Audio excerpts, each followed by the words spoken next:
The National World War I Museum and Memorial is America's only museum dedicated to sharing the stories of the Great War through the eyes of those who lived it. The World War, 1914 to 1919. At the beginning of the 20th century, a conflict erupted in Europe that rapidly escalated into a war of unprecedented destruction and bloodshed. About 65 million soldiers fought, and over 9 million of them died. The war involved 36 countries around the world, including the United States, which sent 2 million men and women overseas. Although the guns fell silent on November 11, 1918, peace did not officially come until the following year. This museum is dedicated to sharing the stories of those who experienced this global disaster, the consequences of which are still with us. The origins of the poppy as a remembrance symbol started with a poem written by a World War I brigade surgeon who was struck by the sight of the red flowers growing on a ravaged battlefield. The poem, In Flanders Field, was published in 1915, and soon after that, the National American Legion voted to use the poppy as the official U.S. national emblem of remembrance. Each of the 9,000 poppies on display here represent 1,000 combatant deaths, for a total of 9 million dead. Two Assyrian sphinxes flank the entrance to the memorial courtyard. Often used in palaces and other important buildings, animals, including mythical ones like these, serve to protect and guard entrances.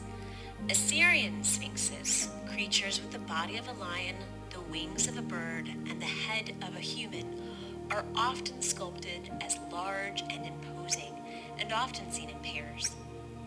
Facing east towards the directions of the battlefields in Europe, the sphinx called Memory wears what appears to be a shroud and hides her face from the horrors of war with her wings.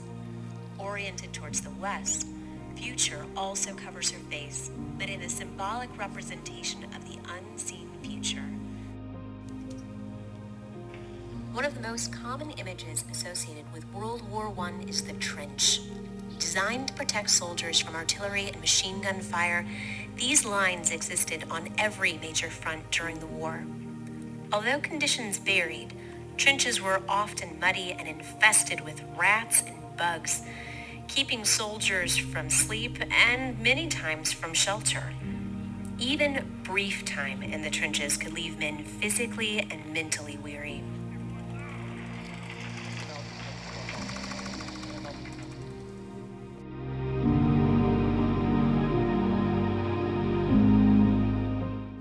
Over 16 million animals were in service during the course of World War I, of which dogs had an important role. Dogs would haul machine gun and supply carts. They served as messengers and were trained to locate the injured and get help. By the close of World War I, 4 empires had collapsed, including both Russia and the Austro-Hungarian empires.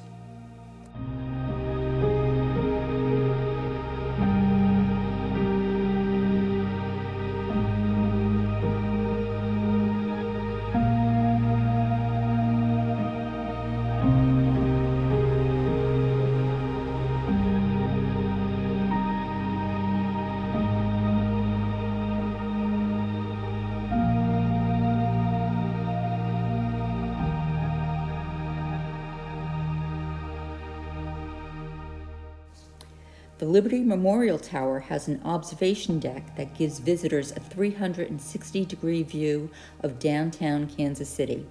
At night, a flame of inspiration is emitted from the top of the 217-foot tower.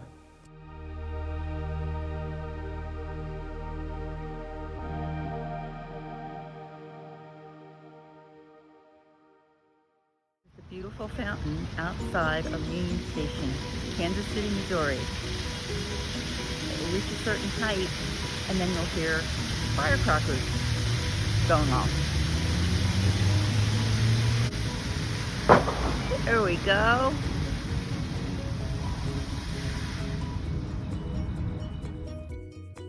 Opened in 1914, Union Station was the third largest train station in the country. The building encompassed 850,000 square feet, with the ceiling in the Grand Hall reaching 95 feet.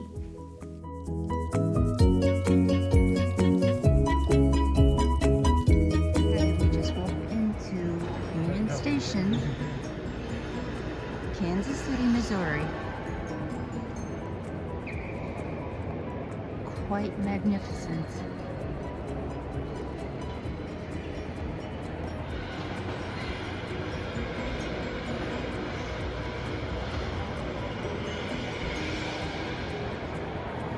Beautiful, beautiful architecture. For nearly 140 years, the railway mail service was a mainstay of the United States Postal Service.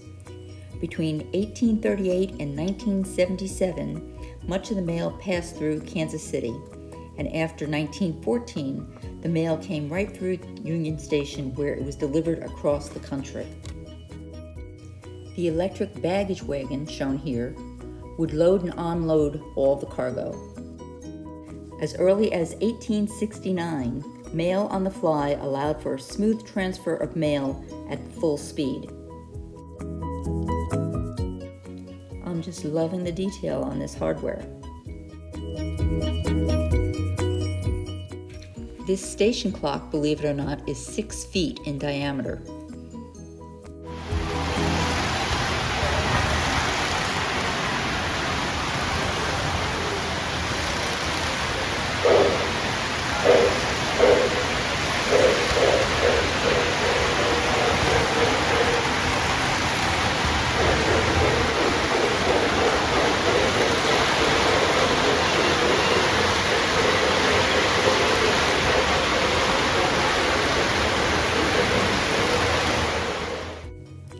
The model trains in Kansas City Union Station are so cool, certainly a must-see if you ever visit.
On a recommendation of a good friend, we had dinner at the Steakhouse in Kansas City, Missouri. One of the best steakhouses we've ever eaten at.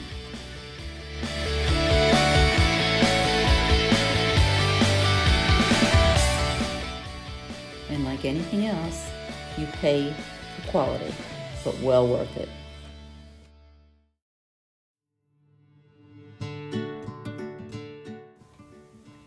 This is the beautiful St. Louis Union Station Hotel.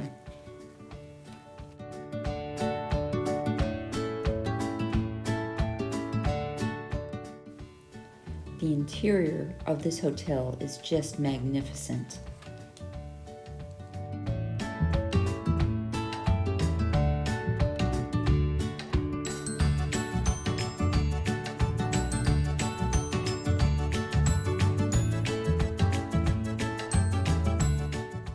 The Hill is the Italian section of St. Louis.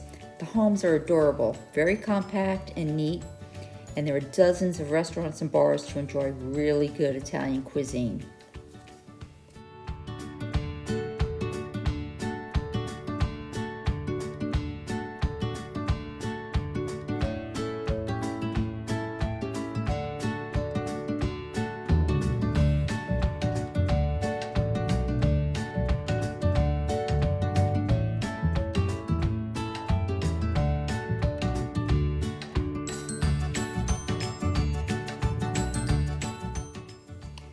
Maplewood suburb of St. Louis feels like stepping back in time.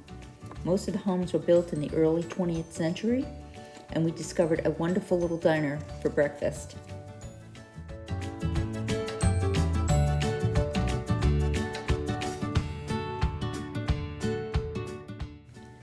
We could see the arch right from the front of our hotel.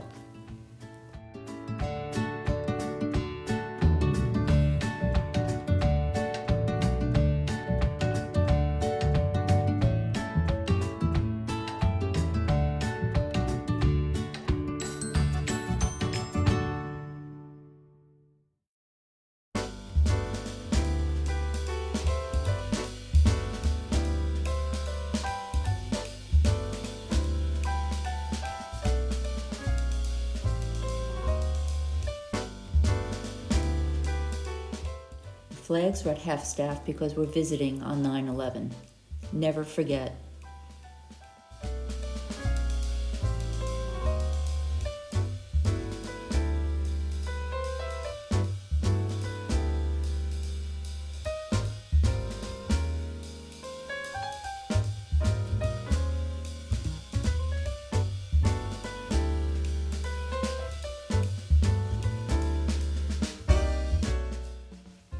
This is Prince, a beautiful Clydesdale, 14 years old, weighing about 2,000 pounds, currently retired and enjoying a life of leisure at the Budweiser St. Louis Brewery.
While having our nightcap in the hotel bar, all of a sudden they turned down the lights and put on this spectacular slideshow.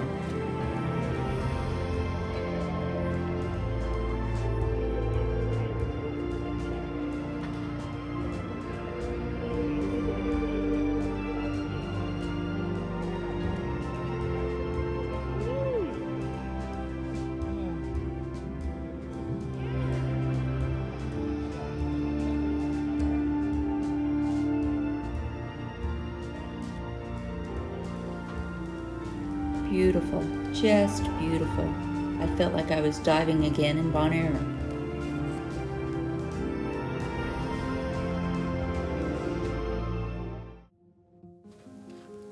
This stretch of Interstate 24 is known as Mont Eagle Mountain and is considered one of the most treacherous stretches of highway United States, particularly for trucks, due to its steep descents with gradients of 6%. It is beautiful though, in nice weather.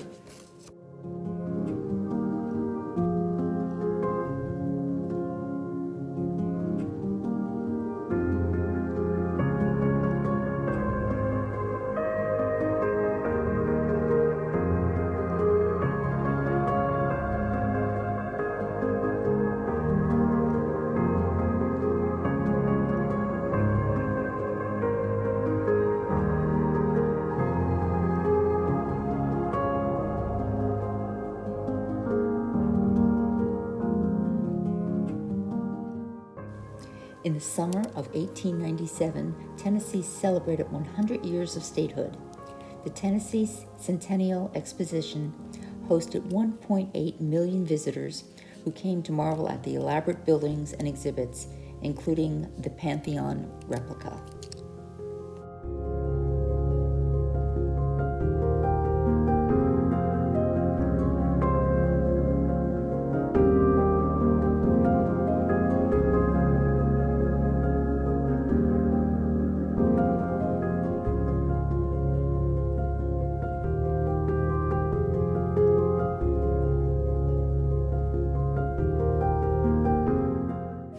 Athena is the goddess of wisdom and protector of cities.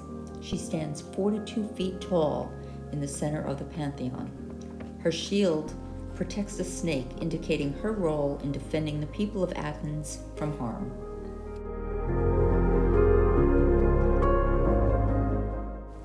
The shield is 15 feet in diameter and is a depiction of the battle between the Greeks and the Amazons. The serpent symbolizes the people of Athens, who, like this creature of the earth, rose from the soil of Attica. The winged goddess Nike, preparing to crown Athena with the laurel wreath for protecting them from annihilation and granting them victory over the Persian Empire, 480 BC.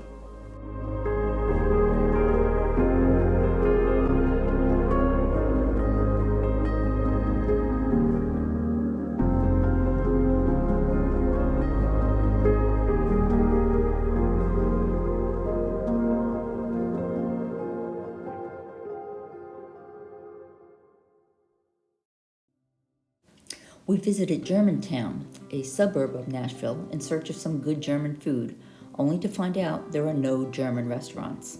We did have a great dinner at Fifth and Taylor, and we were amazed at the number of dogs that live here, more than any other place we've been. Another reason to love it.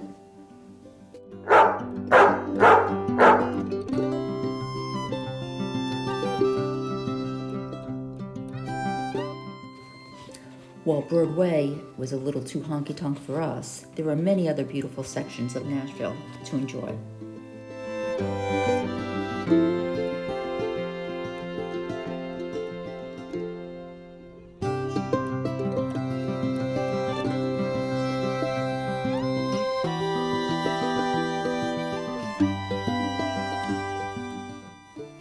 Macon, Georgia, a very quaint southern town.